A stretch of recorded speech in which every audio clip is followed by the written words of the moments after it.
ಇವತ್ತು ನಿನ್ನ ಮುಂದೆ ಕೂಡ ಅಂತ ಗೋಡೆಗಳು ಉಂಟು. ನಿನ್ನ ಮುಂದೆ ಏನು ಗೋಡೆ ಇದಾವೆ? ಕೆಲವರ ರೋಗ ಎಂಬ ಗೋಡೆ ಇದೆ. ಈ ರೋಗ ನಾನು ಏನ್ ಮಾಡ್ತೋ? ರೋಗ ಎಂಬ ಗೋಡೆ. ಇನ್ನು ಕೆಲವರಿಗೆ ಪಾಪ ಎಂಬ ಗೋಡೆ, ಇನ್ನು ಕೆಲವರಿಗೆ ಕಷ್ಟ ಎಂಬ ಗೋಡೆ, ಇನ್ನು ಕೆಲವರಿಗೆ ಕುಟುಂಬದಲ್ಲಿ ಸಮಾಧಾನ ಇಲ್ಲ, ಐಕ್ಯತೆ ಇಲ್ಲ, ಗಂಡನ ಮಾತು ಹೆಂಡತಿಗಿಲ್ಲ, ಹೆಂಡತಿ ಮಾತು ಗಂಡನಿಗಿಲ್ಲ, ಅದೊಂದು ಗೋಡೆ. ಇನ್ನು ಕೆಲವು ಮನೆಯಲ್ಲಿ ಮಕ್ಕಳು ಮಾತು ಕೇಳ್ತಾ ಇಲ್ಲ, ಅದೊಂದು ಗೋಡೆ. ಇನ್ನು ಕೆಲವು ಮಕ್ಕಳು ಎಷ್ಟು ದುಡಿದ್ರು ಕೂಡ ಸಾಲ ತೀರ್ಸಕ್ಕಾಗ್ತಾ ಇಲ್ಲ, ಸಾಲದ ಮೇಲೆ ಸಾಲ ಮಾಡ್ತಾರೆ, ತೀರಿಸ್ತಾ ಇಲ್ಲ, ಅದೊಂದು ಗೋಡೆ. ಈ ಗೋಡೆಗಳು ಬಿದ್ದೋಗ್ಬೇಕಂದ್ರೆ ಯೆಹೋವನಾಗೆ ಸ್ತುತಿಸು, ಯೆಹೋವನಾಗೆ ಪ್ರಾರ್ಥಿಸು, ಯೆಹೋವನಾಗೆ ಕರ್ತನ ಮಾತಿಗೆ ವಿಧೇಯನಾಗು. ಆ ಗೋಡೆಗಳನ್ನು ದೇವರೇ ಮುರಿದಾಕಲಿಕ್ಕೆ ಶಕ್ತನಾಗಿದ್ದಾನೆ.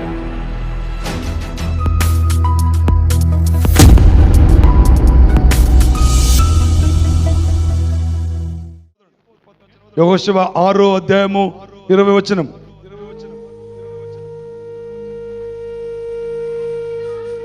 ಕೂಡಲೇ ಜನರ ಆರ್ಭಟವೋ ಕೊಂಬುಗಳ ಧ್ವನಿಯು ಉಂಟಾದವು.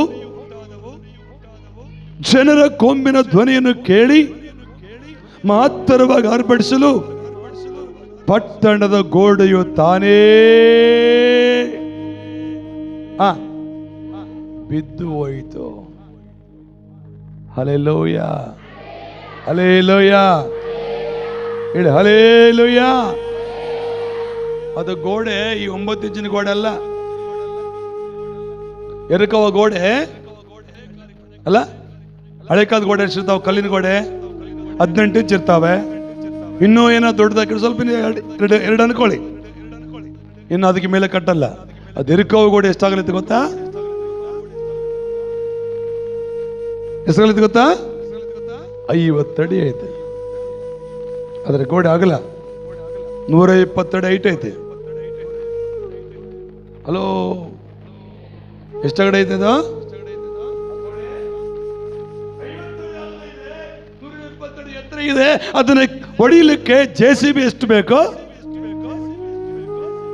ಮಿಷಿನ್ ಎಷ್ಟು ಬೇಕೋ.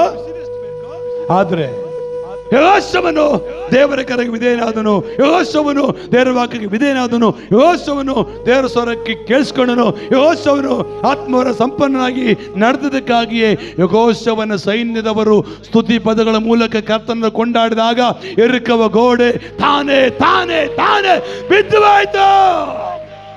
ಗಟ್ಟಿಯಾಗಿ ಶಬ್ದ ತಟ್ಟೋಣ, ಇನ್ನೂ ಶಬ್ದವಾಗಿ ಹಲ್ಲೆಲೂಯಾ, ಹಲ್ಲೆಲೂಯಾ. ಕಾರಣ ಆತ್ಮವರ ಸಂಪನ್ನನಾಗಿದ್ದನು. ಇವತ್ತು ನಿನ್ನ ಮುಂದೆ ಕೂಡ ಅಂತ ಗೋಡೆಗಳು ಉಂಟು. ನಿನ್ನ ಮುಂದೆ ಏನು ಗೋಡೆ ಇದಾವೆ? ಕೆಲವರ ರೋಗ ಎಂಬ ಗೋಡೆ ಇದೆ. ಈ ರೋಗ ನಾನು ಏನ್ ಮಾಡ್ತೋ? ರೋಗ ಎಂಬ ಗೋಡೆ. ಇನ್ನು ಕೆಲವರಿಗೆ ಪಾಪ ಎಂಬ ಗೋಡೆ, ಇನ್ನು ಕೆಲವರಿಗೆ ಕಷ್ಟ ಎಂಬ ಗೋಡೆ, ಇನ್ನು ಕೆಲವರಿಗೆ ಕುಟುಂಬದಲ್ಲಿ ಸಮಾಧಾನ ಇಲ್ಲ, ಐಕ್ಯತೆ ಇಲ್ಲ, ಗಂಡನ ಮಾತು ಹೆಂಡತಿಗಿಲ್ಲ, ಹೆಂಡತಿ ಮಾತು ಗಂಡನಿಗಿಲ್ಲ, ಅದೊಂದು ಗೋಡೆ. ಇನ್ನು ಕೆಲವು ಮನೆಯಲ್ಲಿ ಮಕ್ಕಳು ಮಾತು ಕೇಳ್ತಾ ಇಲ್ಲ, ಅದೊಂದು ಗೋಡೆ. ಇನ್ನು ಕೆಲವು ಮಕ್ಕಳು ಎಷ್ಟು ದುಡಿದ್ರು ಕೂಡ ಸಾಲ ತೀರ್ಸಕ್ಕಾಗ್ತಾ ಇಲ್ಲ, ಸಾಲದ ಮೇಲೆ ಸಾಲ ಮಾಡ್ತಾರೆ, ತೀರಿಸ್ತಾ ಇಲ್ಲ, ಅದೊಂದು ಗೋಡೆ. ಈ ಗೋಡೆಗಳು ಬಿದ್ದೋಗ್ಬೇಕಂದ್ರೆ ಯೆಹೋವನಾಗೆ ಸ್ತುತಿಸು, ಯೆಹೋವನಾಗೆ ಪ್ರಾರ್ಥಿಸು, ಯೆಹೋವನಾಗೆ ಕರ್ತನ ಮಾತಿಗೆ ವಿಧೇಯನಾಗು. ಆ ಗೋಡೆಗಳನ್ನು ದೇವರೇ ಮುರಿದಾಕಲಿಕ್ಕೆ ಶಕ್ತನಾಗಿದ್ದಾನೆ. Amen, hallelujah. ಗಟ್ಟಿಯಾಗಿ ಹಲ್ಲೆಲೂಯಾ. ಯೆಹೋವನ ಮುಂದೆ ಎರಕವ ಗೋಡೆ ಇದೆ, ನಮ್ಮ ಮುಂದೆ ಕೂಡ ಗೋಡೆಗಳಿದ್ದಾವೆ.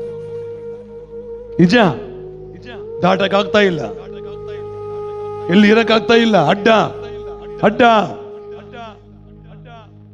ನನಗೊಬ್ಬ ಸಹೋದರಿ ಇವತ್ತು ಕಣ್ಣೀರಿಂದ ಬಹಳ ವೇದನೆ ಪಟ್ಲು ಬಾಂಡ್ರ ಸಭೆಯಲ್ಲಿ. ಏನಮ್ಮ ಸಮಸ್ಯೆ? ಥೈರಾಯ್ಡ್ ಇದೆ ನಮ್ಮ ಮಗಳಿಗೆ, ಲೈಫ್ ಲಾಂಗ್ ಗುಳಿಗೆ ನುಂಗ್ಬೇಕಂತೆ. ಗೋಡೆ ಅಲ್ವಾ? ನಾನು ಆ ಸಹೋದರಿಗೆ ಹೇಳಿದೆ, ಲೈಫ್ ಲಾಂಗ್ ನಿನ್ ಜೊತೆ ದೇವ್ರದಾನ. ಹಲ್ಲೆಲೂಯಾ. ಆ ಗುಳಿಗೆ ನೋಡ್ಬೇಡ, ಆ ಡಾಕ್ಟರ್ ಹೇಳಿದ ಮಾತು ನಂಬಬೇಡ, ನಿನ್ನೊಳಗಿರೋ ದೇವರ ವಾಕ್ಯ ನಂಬು. ಯೆಹೋವನೇ ಆರೋಗ್ಯದಾಯಕನು, ಆರೋಗ್ಯವನ್ನು ಕೊಡ್ಲಿಕ್ಕೆ ಅದನ್ನು ಶಕ್ತನ.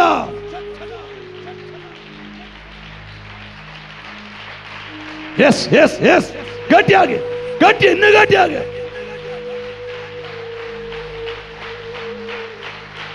Amen, hallelujah. ಕರ್ತನಿಗೆ ಸ್ತೋತ್ರವಾಗಲಿ. ನಿನ್ನ ಮೇಲೆ ದೇವರಾತ್ಮ ವರ ಸಂಪನ್ನಾಗಿದ್ದಾನೆ. ಅದು ನೀನೇನ್ ಮಾಡಬೇಕು? ನೀನೇನ್ ಮಾಡಬೇಕು? Amen, hallelujah. ಯೆಹೋಶುವನ ಪ್ರಾರ್ಥನೆಯಿಂದ ಪ್ರಕೃತಿಯನ್ನ ಬದಲಾಯಿಸಿದನು. ಹಲೋ, ಯೆಹೋಶುವನ ಪ್ರಾರ್ಥನೆ ಏನು ಬದಲಾಯಿಸಿದನು?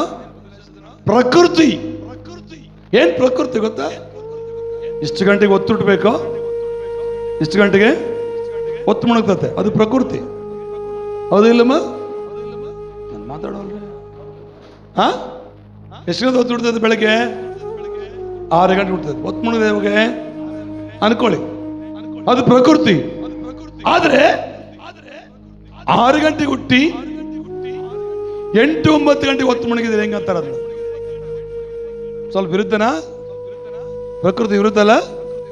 ಆದ್ರೆ ಯೆಹೋಶುವನ ಕಾಲದಲ್ಲಿ ಪ್ರಕೃತಿಯನ್ನ ಪ್ರಾರ್ಥನೆ ಮೂಲಕ ಬದಲಾಯಿಸಿದನು. ಅಮಲೇಕರು ಅಮೋರಿಯರ ಮೇಲೆ ಯುದ್ಧ ಮಾಡುತ್ತಿರ್ಬೇಕಾದ್ರೆ ಇಸ್ರಾಯೇಲರು ಮೇಲೆ ಯುದ್ಧಕ್ಕೆ ಬಂದಾಗ ಅಲ್ಲಿ ಅವ್ರು ಹೇಳ್ತಾರೆ, ಒತ್ತು ಮುಣದ್ರೊಳಗೆ ಯುದ್ಧದಲ್ಲಿ ಯಾರು ಗೆಲ್ತಾರೋ ಅವರೇ ಜಯಶಾಲಿಗಳಂತ. ಇವರು ಇಸ್ರಾಯೇಲ್ ಸ್ವಲ್ಪ ಜನ ಇದ್ದಾರೆ, ಶತ್ರುವಿನ ಸೈನ್ಯ ಬಹಳ ಜನ ಇದ್ದಾರೆ. ಏನ್ ಮಾಡ್ಬೇಕು ದುಃಖ ತೋರಿಸ್ತಾ ಇಲ್ಲ. ಯುದ್ಧ ಮಾಡಿ ಯುದ್ಧ ಮಾಡಿ ಯುದ್ಧ ಮಾಡಿ ಮಧ್ಯಾಹ್ನ ಆಯ್ತು. ಏನಾಯ್ತು? ಇದೇ 12 ಗಂಟೆ ಟೈಮ್ ಆಗಿತ್ತು. ಆದ್ರೆ ದೇವರು ಸನ್ನಿಧಿಯಲ್ಲಿ ಯೆಹೋಶುವನ ಒಂದು ಆಲೋಚನೆ ಕೊಟ್ಟನು. ಯೆಹೋಶುವನ ಯಾಕೆ ಭಯಪಡ್ತೀಯಾ? ನಿನಗಾಗಿ ನಾನು ಏನ್ ಬೇಕಾದ್ರೆ ಮಾಡಬಲ್ಲೆ. ಹಲೋ, ನೀನು ಮಾತಾಡ, ನಾನು ಏನ್ ಮಾಡ್ಬೇಕು ಹೇಳು. ದೇವರು ತನ್ನ ಕಿವಿಯೊಳಗೆ, ತನ್ನ ಮನಸ್ಸಿನೊಳಗೆ ಪ್ರೇರೇಪಣೆ ಬಂತು. ಯಾರ ಮನಸ್ಸಿನೊಳಗೆ? ಯೆಹೋಶುವನ ದೇವರು ಮಾತಾಡ್ತಾನೆ, ನಿನಗಾಗಿ ನಾನು ಏನ್ ಮಾಡ್ಬೇಕು ಹೇಳು. ನೀನು ಸ್ವಲ್ಪ ಜನದ ಭಯಪಡಬೇಡ, ಏನ್ ಮಾಡ್ಬೇಕು ಹೇಳು. ದೇವರು ಸನ್ನಿಧಿಯಲ್ಲಿ ಯೆಹೋಶುವನ ಹೇಳ್ತಾನೆ, ಸ್ವಾಮಿ, ನಾವು ಯುದ್ಧದಲ್ಲಿ ಗೆಲ್ಲುವ ತನಕ ಸೂರ್ಯ ಮುಂದೆ ಹೋಗಬಾರದು, ಚಂದ್ರ ಮುಣಗಬಾರದ. ಹಲ್ಲೆಲೂಯಾ. ಹಾಗೆ ಪ್ರಾರ್ಥನೆ ಮಾಡಿದಾಗ ಇಸ್ರಾಯೇಲರ ಯುದ್ಧದಲ್ಲಿ ಗೆಲ್ಲುವವರೆಗೂ ಸೂರ್ಯ ಕದಲಲಿಲ್ಲ, ಚಂದ್ರ ಕದಲಲಿಲ್ಲ, ಅಲ್ಲೇ ನಿಂತುಕೊಂಡವ. ಚಪ್ಪಳ ಕತ್ತನೆ ಗಟ್ಟಿಯಾಗಿ ತಟ್ರೆ.